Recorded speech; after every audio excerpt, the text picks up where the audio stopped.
opportunity now. You've been kind of given a lot of information, a lot of passion behind that information. And, you know, I would like to ask the candidates if they have some questions of the panel with regards to the information they presented. Anything come to mind? I have a question. Yes. About the Office of Inspector General. How in-depth has the Charter Review Committee gone into looking into the cost of having that office? You know, the staff that's associated with it, because the city's so large, you know, obviously one person would not be able to take on that entire responsibility themselves. Can you let us know more about that? Sure, real quickly, I know that the Charter Review Commission has an ad hoc committee set up to look at it, so they are looking at it pretty in depth. I'm not on that committee, so I don't know the extent that they've looked at it, but I do know this. We already have auditing costs in the budget. We have an Office of Internal Audit. Okay. That could just simply take the budget from that and move it right, so zero cost, quite frankly. Okay. Although I think that our internal audit function has been historically woefully under budgeted, and that's why we have some of the problems we have today. So. Okay, so the question, you know, that's a legitimate question to ask, except that let's flip it around. What is the cost of not having it? Yeah. It's been huge, and in fact, I would like to reference to a meeting that was, and I've given you a link to this meeting. It was the city council meeting where, at the evening meeting, the council voted to approve moving the library. Because don't look at the evening meeting. I mean, yeah, glance at it, but we all know everyone. The room was packed. The meeting went till midnight, actually until almost 1 in the morning. Everybody said, "Don't move the library," but the council overrode everyone. Said, "Yeah, let's move the library." Look at the afternoon meeting, because the first 3 items was, oh, you know, the staff comes to the council and says, "You know that $5 million budget shortfall? It's really $9 million." Okay. Second item. We've been looking at our core buildings and the maintenance, the preventive maintenance. We have zero budgeted for preventive maintenance. We have $100 million of critical need for maintenance, and there's no budget for it. Third item, we just had this outside firm come in and audit our auditing, and they said, "Oh, it's so deficient. We found all kinds of, yeah, there's, you know," they went down this list of problems with it.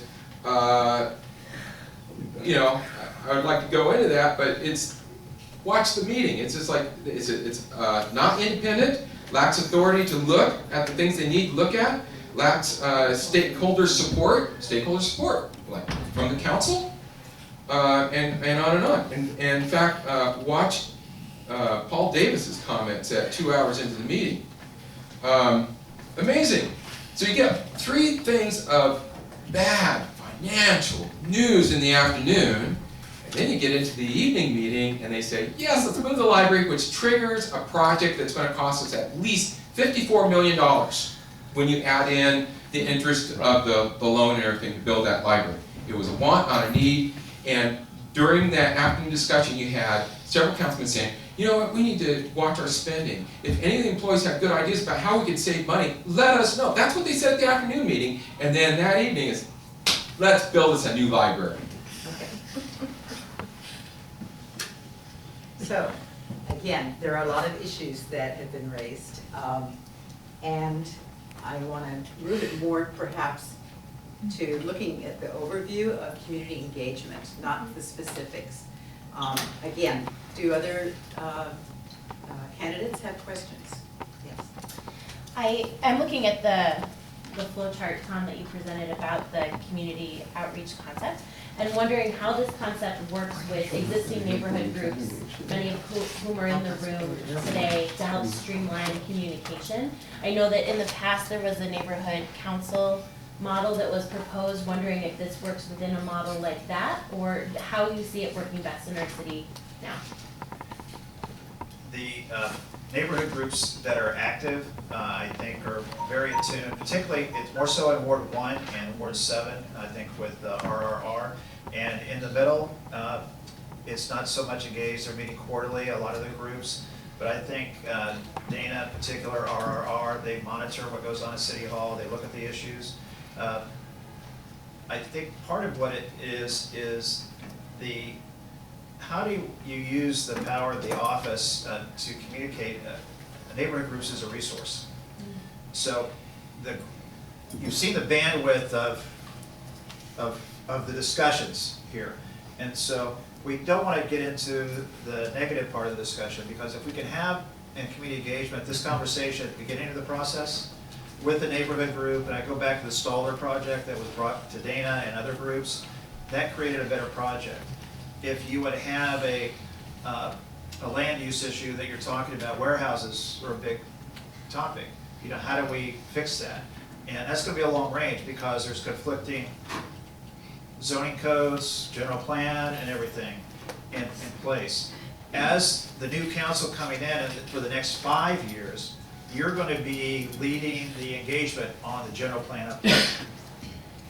It's critical that this policy get in place so that we can start creating neighborhood resources, because I think it will help neighborhood groups with their population and their membership, because they will be going there with information. You have a tool as an elected official, you have a newsletter you can send out. That's through the .gov process, and many of the council members use it. But how do we use it? Is it for notifying of events and activities, which are good?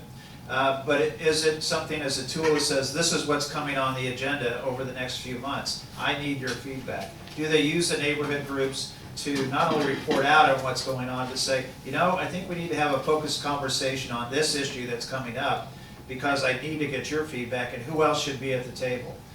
You should look at neighborhood groups not as, and I go back to Jane Block, and I encourage you to frame that, put it in your office. Because even if we come to city council and say, why aren't you voting in this manner? This is what we talked about. If we would have had that conversation months ago, I think a lot of that drama would decrease, and we would be better informed of why you're making the decision. And part of what the decision making is it all skewed for economic purpose? What's the impact on environment? What's the impact on neighborhoods, quality of life, and other impacts? So the neighborhood groups should be that resource you go to. The proposal for neighborhood councils was to formalize that more as an umbrella that you could use to convene a meeting like this. So there could be a Ward 1 neighborhood council, a Ward 2, 3, 4, 5, 6, 7 council that helps advocate for that. As the Riverside Neighborhood Partnership, you say, well, is that what you're supposed to do? Well, we're just like neighborhood groups. We're volunteers too on the RMP board, and our mission is to how do we get the best impact. As our ward representatives, we need your help, because everybody comes to you to get stuff done. So how do we get stuff done in a positive, constructive manner to make sure that we avoid issues that have been raised by Kevin and Jason? And if those issues are raised, is there an adjudicating body that will review that in an independent manner to help fix it? And that way you don't focus on a person, you focus on what is the issue at hand that needs to be addressed. And we want to make sure that neighborhood groups, I think, are pretty good about focusing on the issue. I don't think that we go into attack mode.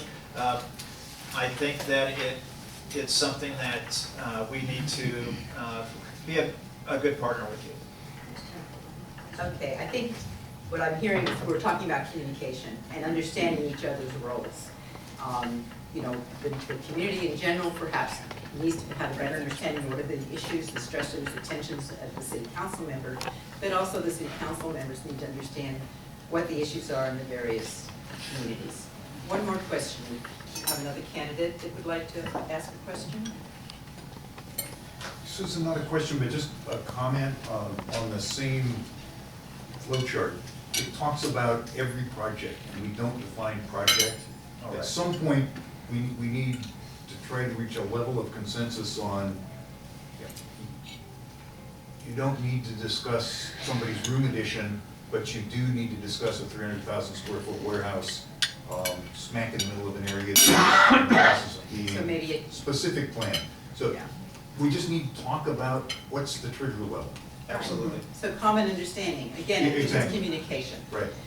Any other questions from the greater audience? Okay, then I will thank our panel.